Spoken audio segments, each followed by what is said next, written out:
महाराष्ट्र में विधानसभा चुनाव के लिए मतदान जारी है। इस दौरान बारामती में एनसीपी शरद गुट की सांसद सुप्रिया सुले ने मतदान किया। इस दौरान उनसे भाजपा की ओर से लगाए गए आरोपों पर सवाल पूछे गए। इस पर उन्होंने कहा कि ये सब झूठ है। मैंने साइबर क्राइम को इसकी शिकायत की है। आरोप लगाने वाले को मानहानि का नोटिस भी भेजा है। मैंने 5 बार पांचों सवालों का मैंने जवाब दिया है। I don't know. I have never dealt with bitcoins. I don't know any Gaurav Mehta. I don't know any Gaurav Mehta. And all the 5 questions that Mr. Trivedi has asked me, I am more than happy to address them. A place of his choice, a time of his choice, and a platform of his choice. पांचों झूठ है और इसीलिए झूठ है क्योंकि उन्होंने स्पष्टीकरण मांगा है कि ये सारे आरोप झूठ है। क्योंकि जब मुझे आए तो मैंने पहले क्राइम जो पुलिस है, मैंने पहला फोन जब मेरे हाथ में सब आया तो पुलिस कमिश्नर को किया था पुणे की, और मैं उन्होंने कहा भैया ये झूठ कोई स्प्रेड कर रहा है। उन्होंने बोला मुझे आप कंप्लेन कर दीजिए। मैंने फट से एक कंप्लेन कर दी साइबर क्राइम को, जो मैंने कल ट्वीट की, आपको मिली है।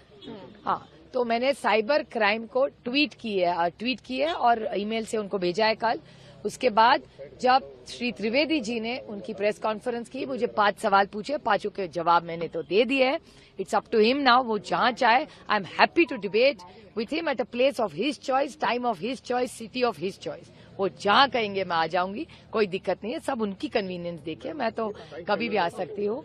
और दूसरी बात, मैंने आज सुबह उनको एक डेफमेशन की नोटिस भेजी। बता दें कि महाराष्ट्र में मतदान से पहले भाजपा और महाविकास अघाड़ी दोनों आरोपों के घेरे में है। एक और जहां भाजपा के राष्ट्रीय महासचिव विनोद तावड़े पर पैसे बांटने का आरोप लगा, वहीं पूर्व आईपीएस रविंद्रनाथ पाटिल ने महाविकास अघाड़ी के नेताओं को घेरा। उन्होंने आरोप लगाया कि महाविकास अघाड़ी में शामिल एनसीपी शरद गुट की नेता सुप्रिया सुले और महाराष्ट्र कांग्रेस के अध्यक्ष नाना पटोले ने क्रिप्टो करेंसी धोखाधड़ी में बिटकॉइन की हेराफेरी की। बिटकॉइन के बदले में मिली नकदी का वे विधानसभा चुनाव में इस्तेमाल कर रहे हैं। इस बीच सुप्रिया सुले और नाना पटोले का वायरल ऑडियो भी सामने आया, जिसके बाद भाजपा प्रवक्ता सुधांशु त्रिवेदी ने दोनों नेताओं पर जमकर निशाना साधा और उनसे जवाब भी मांगा।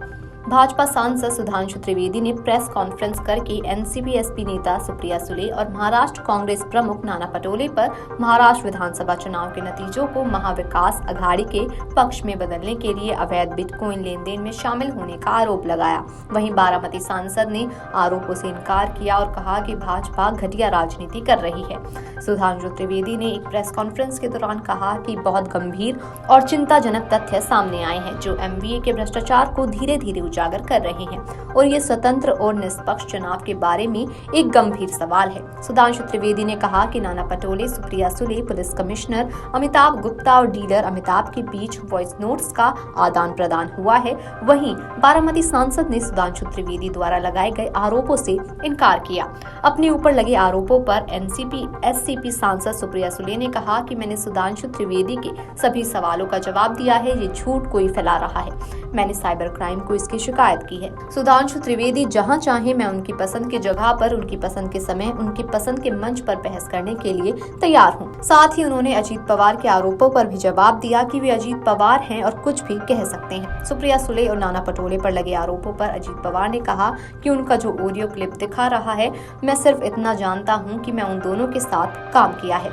उनमें से एक मेरी बहन है और दूसरे के साथ मैंने बहुत काम किया है। ऑडियो क्लिप में उन्हीं की आवाज है, मैं उनके लहजे से बता सकता हूँ।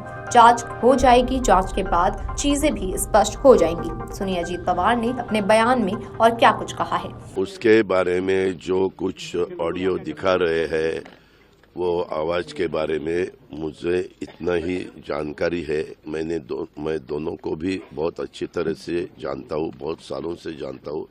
एक तो मेरी परिवार की मेरी बहन है और दूसरे हमने जिनके साथ बहुत साल काम किया है, एक दूसरे के विरोध में भी किया है, एक दूसरे के साथ भी किया है, महाविकास आघाड़ी में भी किया है। वो बीच में बीजेपी के भी मेंबर ऑफ पार्लियामेंट थे। ऐसे सभी जगह उन्होंने काम किया, तो वो भी आवाज उनका ही है। उनका बोलने का टोन, उनका आवाज दोनों का वही है। अभी इसके बारे में इंक्वायरी हो जाएगी। इंक्वायरी होने के बाद पता चलेगा कौन है, क्या है, इसके पीछे सच राज क्या है वो पता चलेगा। नहीं, ये देखो किसके खिलाफ, कल मेरे ही खिलाफ किसी ने कुछ ऐसा निकाला कि जो बोलना गलत है या कानून के हिसाब से या कोड ऑफ कंडक्ट के हिसाब से बराबर नहीं है, ऐसी बातें किसी ने भी करनी नहीं चाहिए। इसी बीच बारामती विधानसभा सीट से एनसीपी एससीपी उम्मीदवार योगेंद्र पवार ने कहा कि पीढ़ी बदलनी चाहिए और नई पीढ़ी को आगे आना चाहिए। आज हमारे देश में 60% लोग 35 वर्ष से कम उम्र है। नई पीढ़ी को आगे आना होगा। एक युवा नेतृत्व भी तैयार होना चाहिए। इस सीट पर उनका मुकाबला राज्य के उप मुख्यमंत्री अजीत पवार से है। बता दें कि महाराष्ट्र विधानसभा चुनाव के लिए आज मतदान हो रहे हैं। इसमें सत्तारूढ़ महायुति गठबंधन सत्ता बरकरार रखने की कोशिश कर रहा है, तो विपक्षी गठबंधन महाविकास अघाड़ी को सत्ता में शानदार वापसी की उम्मीद है। सभी 278 विधानसभा सीट पर मतदान शाम 6 बजे तक चलेंगे। मतदान की गिनती 23 नवंबर को होगी। Video desk amarujala.com। अगर आप ये वीडियो YouTube पर देख रहे हैं तो हमारे चैनल को सब्सक्राइब कर बेल आइकन दबाएं और Facebook पर देख रहे हैं तो हमारे पेज को लाइक करें। 8 मिलियन प्लस सब्सक्राइबर, आपके इस भरोसे के लिए बहुत धन्यवाद।